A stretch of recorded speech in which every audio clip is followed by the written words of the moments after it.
আমাকে আপনাকে মরণের পর যখন বাসতলায় রেখে আসা হবে,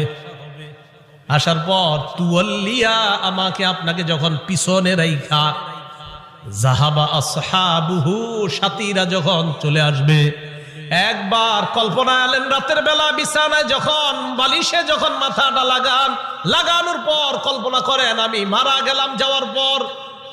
বাসতলায় কোন কবরের মধ্যে আমাকে রেখে আমার আত্মীয় স্বজন চলে আসছে, ব্যাপারটা কেমন একটু চিন্তা করেন। আল্লাহ নবী কয়, কোন ব্যক্তিকে কবরের মধ্যে রাখার পর তুওয়াল্লিয়া,